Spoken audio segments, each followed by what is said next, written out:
This is in response to Billy's Talking Points memo from Tuesday, February 10th, 2015. Another American killed by the ISIS savages. And of course, it's ISIL, Billy. It's ISIL. See, you get the little stuff wrong, so that means you're always going to get the big stuff wrong. Now, you indicate that ISIL is continuing to kill with impunity. And yes, it is true. In some areas of Syria, in some areas of northern Iraq, they have a stronghold over small cities and towns, including the city of Mosul. And they have, yes, savagely and brutally slaughtered people. And the question is, what can we do about it? I know what you want to do about it. You want to send in 500,000 troops. And you indicate that they're still killing with impunity. And I can understand your outrage on all of this. And you didn't talk, one thing that would have been nice, especially in your talking points, would have been to indicate what a wonderful and tremendous human being Kayla was. I know a number of the other stations talked about all of the work that she had done, both at home and abroad. And it is just sad and very tragic that a wonderful life like that has been lost at such an early age. But you want war, and that's what you want, and that's perpetual war. So what do? You bring in comments made by two other defense secretaries in the Obama administration, basically indicating that we cannot win this war with ISIL without boots on the ground, and that Obama has lost focus.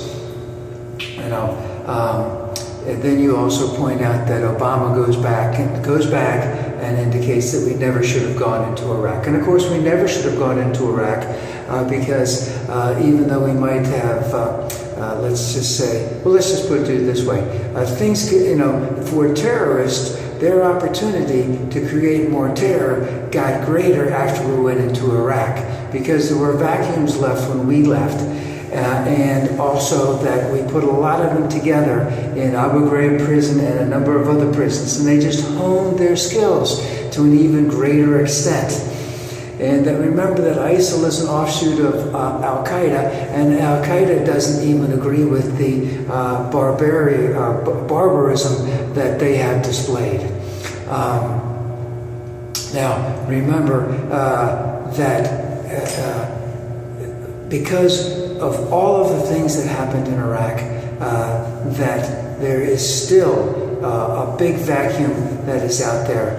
ISIS has filled that vacuum. And I don't know how many boots on the ground that it will take. Because remember, we're going to need long supply lines. Number two, we're going to need well-qualified people. Number three, we're going to need to have, in the general vicinity, a tremendous amount of medical capability. We also are going to need to do a lot of this on our own, in the sense that we probably will not trust our sisters and brothers in the home countries that we're going to go in, because we will be doing a lot of takeout missions. So there's a lot that has to be done. Now remember, there's a big thing going on, Billy, and that is that Obama has been doing this on the sly, and he has asked Congress to give him, let's just call it a war authorization. I can't remember it as a multiple war force or whatever. And remember, Congress is basically sort of just says, you just do what you got to do, because we don't want to put our fingerprints on it. Meaning, if it all works out well, we'll take credit for it, that we were behind Mr. OB the whole time. But if it doesn't, we'll say we had second thoughts about this the whole time. Now that he's gone back to Congress, now Congress wants to authorize something.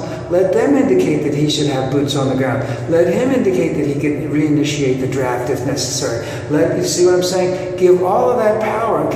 Have Congress sign off on it. Let them put their blood. Let them get their blood. Let them put their ink on it. And if it gets bloody, that's going to be their fault too.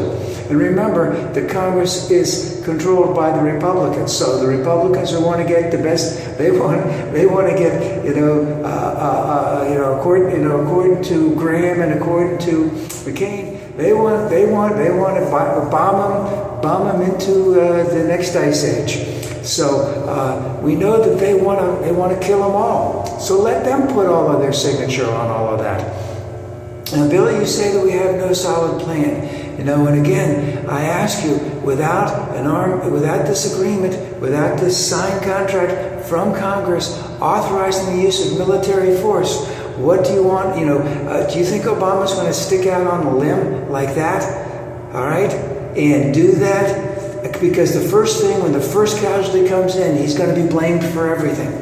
All right, he's asked for this a number of times, if I'm not mistaken. So when you say he has no solid plan, remember,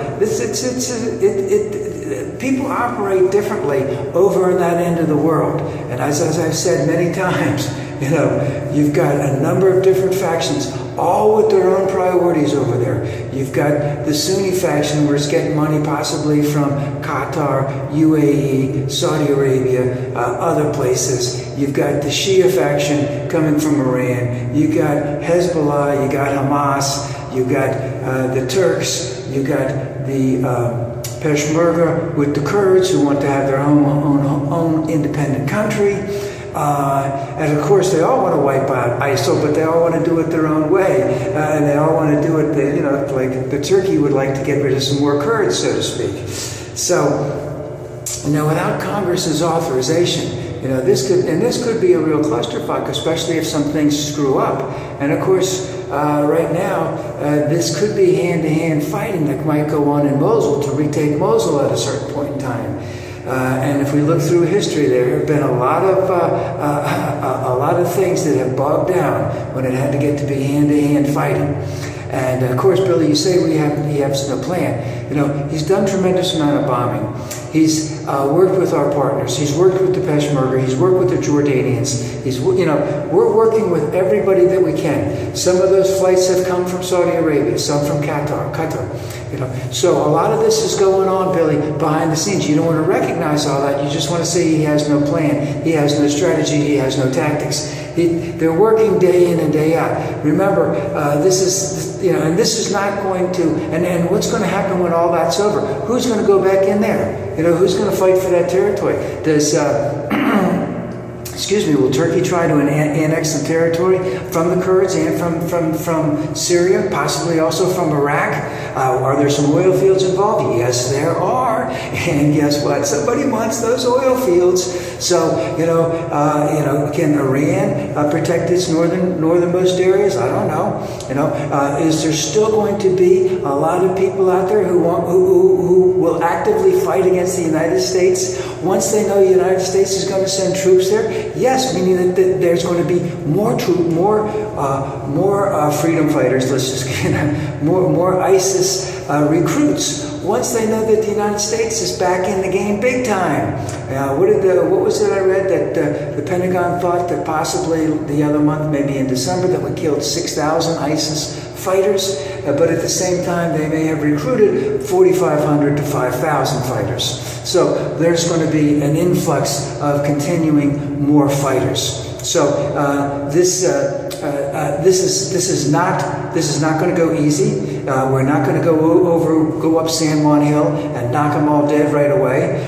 It's not going to be a big victory because this will be a long, drawn-out type thing. There's a lot of players involved with their own priorities. And, our priorities are conflicting too, because Congress, as an example, they want Obama to do everything so that they can blame Obama if it goes bad. So, Billy,